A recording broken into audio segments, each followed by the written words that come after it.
आप किसी भी सरकारी अस्पताल में चले जाएं, आपको वहाँ की स्थिति बिल्कुल डरा देगी, चौंका देगी और सरकार के खिलाफ कहीं ना कहीं एक मन आपका आंदोलित हो जाएगा।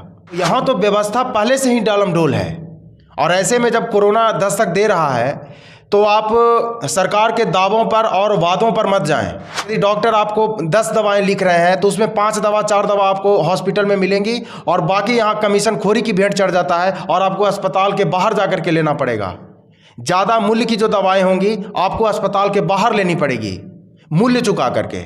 बिहार में चिकित्सीय सुविधाएं हों या चिकित्सीय व्यवस्था हो जो कोरोना को लेकर के है, सरकार के सारे दावे फिर से झुठलाने वाले हैं, फिर से फेल होने वाले हैं। मैं तो जनता से यही अपील करूंगा कि वे कहीं ना कहीं खुद के आश्रय जिएं, खुद की सतर्कता बरतें। आप देख रहे हैं मंथन न्यूज़ बिहार और मैं आपके साथ शुभम कुमार झा।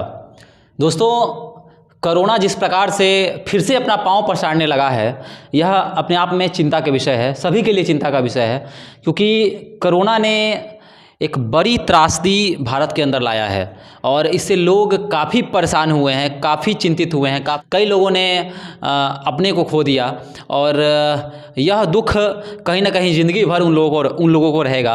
और जैसे कोरोना जो है अब फिर से इसके जो केसेस हैं सामने आ रहे हैं। भारत देश की बात करें तो भारत देश के बिहार राज्य में जिस प्रकार गया एयरपोर्ट पर कई ऐसे विदेशी यात्री मिले जो कोरोना से संक्रमित थे, तो कहीं ना कहीं बिहार के लिए वह चिंता का विषय है कि कोरोना फिर से अपना पांव पसार रहा है। चाइना की बात करें तो चाइना में भी कई ऐसे मरीज हैं जो कोरोना से ग्रसित हैं। भले ही चाइना जो है अपना डाटा छुपा रहा है, भारत में यह डाटा नहीं आ पा रहा है, तो लेकिन भारत को चिंतित होने की ज़रूरत है, लोगों को चिंता लेने की ज़रूरत है, क्योंकि कोरोना फिर से आ रहा है। इसकी सतर्कता ज़रूरी है, मास्क पहनना ज़रूरी है और आने वाला समय आपको यह भी देखने को मिलेगा कि सरकार जो है अपना गाइडलाइन जारी करेगी फिर से। और इस चीज़ को, कोरोना को लेकर बात करने के लिए हमारे साथ पत्रकार विनायक जी हैं। विनायक जी, क्या लगता है कि कोरोना फिर से भारत में अपने पाँव पसार रहा है और लगातार कोरोना की खबरें आ रही हैं, विदेशों से आ रही हैं, तो क्या लगता है कि कोरोना फिर से आ गया है, इंडिया में एंट्री कर चुका है? देखिए, जैसा तमाम खबरें आ रही हैं, आप न्यूज़ पेपर पढ़ लें या समाचार चैनल देख लें, तो आपको तो इससे पता चल ही जाएगा कि भारत में भी कोरोना ने फिर से दस्तक दे दी है। जिस तरीके से बाहर से फ्लाइट्स आ रहे हैं, विदेशी यात्री आ रहे हैं, भारतीय यात्री भी यहाँ पर आ रहे हैं, तो कहीं ना कहीं कोरोना तो आ ही रहा है ना। और इसकी वानगी आप देख ही रहे हैं, हर दिन कुछ ना कुछ केसेस भारत में मिल रहे हैं, इवन अपने बिहार में भी मिल रहे हैं। जैसा कि गया में 4 यात्री पकड़ाए थे जो अभी क्वारंटीन है और 5 आज भी पकड़ाए हैं। 5 आज भी यात्री कोरोना संक्रमित पाए गए हैं जिनको क्वारंटीन कर दिया गया है। तो ऐसे तो धीरे धीरे केसेस बढ़ते जा रहे हैं और संक्रमण भी बढ़ता जाएगा, तो बिल्कुल आ गया है कोरोना। क्या लगता है कि सरकार डिले तो नहीं कर रही है ना, देर तो नहीं कर रही है ना, अपने गाइडलाइन को निकालने में सरकार डिले तो नहीं कर रही है ना? क्योंकि अभी तक ऐसा कोई सरकार का बयान सामने नहीं आया है, ऐसा कोई नोटिस जारी नहीं हुआ है कि आपको मास्क पहनना ज़रूरी है, आपको डिस्टेंस रखना ज़रूरी है। ऐसा कोई गंभीर चीज़ सरकार की तरफ से बयान नहीं दिया गया है, ना कोई गाइडलाइन जारी की गई है। तो क्या लगता है कि सरकार को अब तुरंत जो है कार्रवाई करके इस चीज़ को जारी करना चाहिए? देखिए, मैं कहूँगा कि सारे चीज़ों को लोगों को खुद से देखना चाहिए। ऐसी बात नहीं है कि ये बात नहीं है। कोरोना का समय हमने पहले भी देखा, फर्स्ट फेज आया, सेकंड फेज आया, थर्ड फेज भी आया और इस बार अब 4th फेज आने को है। अभी बहुत इसकी संभावना तो दिख ही रही है ना। लेकिन आप सरकार के आश्रय यदि ज़िंदगी जिएंगे तो मुझे तो लगता है कि कहीं ना कहीं आपको बैकफुट पे ही जाना पड़ेगा। तो मैं सभी लोगों से विनम्र निवेदन करूंगा कि आप अपने से ही इसको संजीदगी से लें और इस पर खुद से अमल करें, सरकार पे मत जाएं। सरकार कहीं ना कहीं अपनी पीठ थपथपाएगी और अभी से आप देख सकते हैं कि भारत सरकार हो या विभिन्न राज्यों की सरकार हो, बिहार सरकार हो, बड़े बड़े दावे किए जा रहे हैं कि हमारे पास हॉस्पिटल में इतने बेड खाली हैं, हमारे पास इतने आईसीयू बेड खाली हैं, हमारे पास इतने वेंटिलेटर हैं, ऑक्सीजन की कोई कमी नहीं है। लेकिन इन तमाम दावे तब फेल नज़र आते हैं जब मामला गहराता चला जाता है, सेकेंड फेज में हमने देखा, उसके पहले भी काफ़ी ज़्यादा वादा किया गया था सरकार के सरकारी तंत्र के तरफ से काफ़ी सारे दावे किए गए थे, जो कहीं ना कहीं सेकेंड फेज में बिल्कुल ही खोखली दिखाई दी, सारी व्यवस्था खोखली दिखाई दी। तो मैं तो जनता से यही अपील करूंगा कि वे कहीं ना कहीं खुद के आश्रय जिएं, खुद की सतर्कता बरतें, सरकार के आश्रय तो बिल्कुल भी नहीं जिएं, क्योंकि सरकार इन चीज़ों पर आपको देखने नहीं आ रही है। आप हॉस्पिटलों की बात करें तो आप देख सकते हैं किस तरीके की कुव्यवस्था वहाँ पर है, कोई देखने वाला नहीं है। आपको खुद से अपनी ज़िंदगी जीनी होगी। तो यही अपील है कि वो खुद से देखें।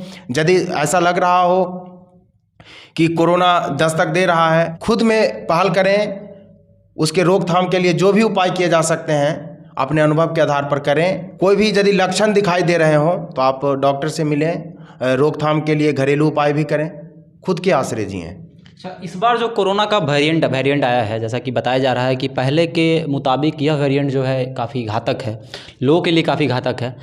अभी फ़िलहाल ऐसी कोई समाचार नहीं आई है कि इसके रोकथाम के क्या उपाय हैं। जो भी खबर चलाई जा रही है वो कहीं ना कहीं झूठी है। कई ऐसे मैसेज भी वायरल हो रहे हैं कि इस वेरिएंट के लिए क्या क्या करना चाहिए, क्या नहीं करना चाहिए। उस पर केंद्र सरकार ने पाबंदियां भी लगाई हैं अभी फ़िलहाल में।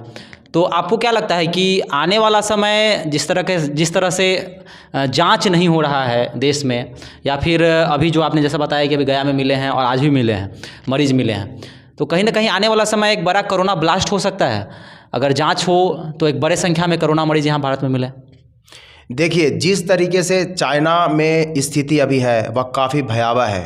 जिस तरीके, हालांकि चाइना से सारी बातें निकल कर के सामने नहीं आती हैं, क्योंकि उनका मीडिया, उनका सोशल मीडिया एक अलग ही काम करता है। सरकार का तो यह भी कहना है कि चाइना जो है आंकड़े छुपा रही है। बिल्कुल छुपा रही होगी।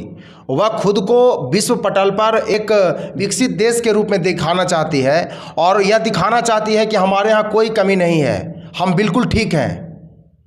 लेकिन चाइना के अंदर के हालात बिल्कुल भी ठीक नहीं है और काफ़ी गहरे हालात हैं, भयावह स्थिति है वहाँ पे। अस्पतालों की जो स्थिति आप वहाँ की देखेंगे, जो निकल कर के वीडियोज़ में सामने आई हैं, उस आधार पर मैं कह रहा हूँ, कुछ एक्सपर्ट्स ने बात की है, उस आधार पर मैं कह रहा हूँ। तो यदि हम वहाँ की स्थिति देखेंगे और जैसा देखेंगे कि कोरोना की उपज कहीं ना कहीं चाइना से ही हुई थी और पूरा भारत या पूरा विश्व इसके गहरे संकट में झेला था, तो बिल्कुल कह सकते हैं कि आने वाला समय बिल्कुल भयावह हो सकता है, कोरोना ब्लास्ट हो सकता है। क्योंकि चाइना से जो फ़्लाइटें आ रही हैं उस पर कोई पाबंदियां नहीं हैं, या विभिन्न देशों से फ़्लाइट आ रही हैं उस पर कोई पाबंदियां नहीं हैं। तो कहीं ना कहीं धीरे धीरे हर राज्य में कोरोना के मरीज इक्का दुक्का मिलने लगे हैं और जिस तरीके से संक्रमण इससे बढ़ेगा तो धीरे धीरे यह तो भयावह रूप लेगा और कोरोना, जैसा आपने कहा, कोरोना ब्लास्ट हो सकता है। अच्छा, हम लोग अभी बिहार में हैं, बिहार की राजधानी पटना में हैं। बिहार सरकार की बात करें तो जब कोरोना आया था तो बिहार के हॉस्पिटलों में जगह नहीं थी, और वर्तमान परिप्रेक्ष्य में देखें तो अभी भी कोई मरीज़ अगर पीएमसीएच में जाता है तो उसको बेड अच्छे से नहीं मिलता है। मरीज़ इधर से उधर चक्कर लगाते हैं पीएमसीएच के, और उचित इलाज नहीं हो पाता है, जिससे मरीजों की जान चली जाती है। कोरोना एक बड़ी त्रासदी थी और अब फिर से कोरोना अब द्वार पर खड़ा है। तो बिहार सरकार आने वाला जो यह वेरिएंट है इसके लिए कितना तैयार है? देखिए, बिहार में स्वास्थ्य व्यवस्था जो भी सरकार की तरफ से किए गए हैं, जिस तरीके से चिकित्सीय सुविधाएं दी जाती हैं सरकार के द्वारा लोगों को, वह तो पहले से ही फेल है। आप किसी भी सरकारी अस्पताल में चले जाएं, आपको वहाँ की स्थिति बिल्कुल डरा देगी, चौंका देगी, और सरकार के खिलाफ कहीं ना कहीं एक मन आपका आंदोलित हो जाएगा। तो यहाँ तो व्यवस्था पहले से ही डालमडोल है, और ऐसे में जब कोरोना दस्तक दे रहा है तो आप सरकार के दावों पर और वादों पर मत जाएं, कुछ भी नहीं है यहाँ पे। आप देखेंगे यहाँ के अस्पतालों की स्थिति, जब जाएंगे तो वहाँ पर 3 काउंटर दवाई की खुली हुई है, उसमें 1 काउंटर चल रहा है, 2 बंद है। मतलब यहाँ पे ड्यूटी करने वाला भी कोई नहीं है, विभिन्न पद खाली हैं यहाँ पर। और आप यदि डॉक्टर आपको 10 दवाएं लिख रहे हैं तो उसमें 5 दवा 4 दवा आपको हॉस्पिटल में मिलेंगी, और बाकी यहाँ कमीशन खोरी की भेंट चढ़ जाता है और आपको अस्पताल के बाहर जाकर के लेना पड़ेगा। ज़्यादा मूल्य की जो दवाएं होंगी आपको अस्पताल के बाहर लेनी पड़ेगी, मूल्य चुका करके। आईसीयू की बात करें, वेंटिलेटर की बात करें या तमाम तरह की सुविधाएं की बात करें, जब आप बिहार के अस्पतालों में जब निरीक्षण के लिए जाएंगे, जब बिहार के अस्पतालों का दौरा करेंगे, तो बिल्कुल आपका सरकार का सारा दावा वहाँ ख़त्म हो जाता है और वहाँ पोल खुलती हुई नज़र आती है। लेकिन सबसे बड़ी बात है कि इसके खिलाफ आवाज़ कौन उठाए।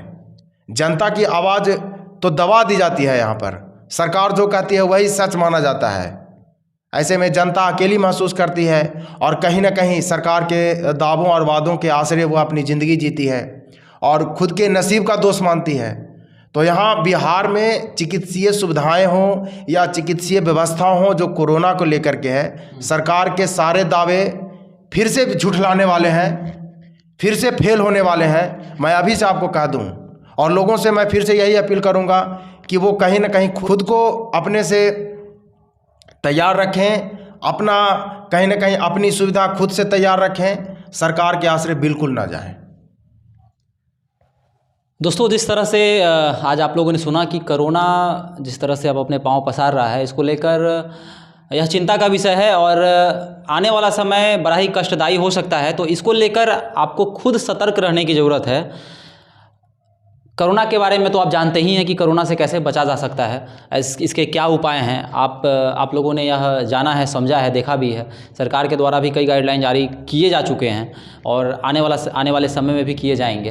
तो आप लोग खुद सतर्कता बरतें, क्योंकि भारत जो है वह गाँवों का देश कहा जाता है। यहाँ पर गाँव में रहने वालों की आबादी ज़्यादा है, तो कहीं ना कहीं गाँव के लोगों को भी सतर्क रहने की ज़रूरत है और आने वाला समय जो है काफ़ी चिंताजनक हो सकता है। तो कोरोना को लेकर आप क्या सोचते हैं, आपकी क्या सोच है, सरकार के लिए आपकी क्या सोच है, आने वाला समय कैसा होने वाला है, इसके बारे में आप क्या सोचते हैं? हमारे कमेंट बॉक्स में जरूर बताएं। देखते रहें मंथन न्यूज़ बिहार। धन्यवाद।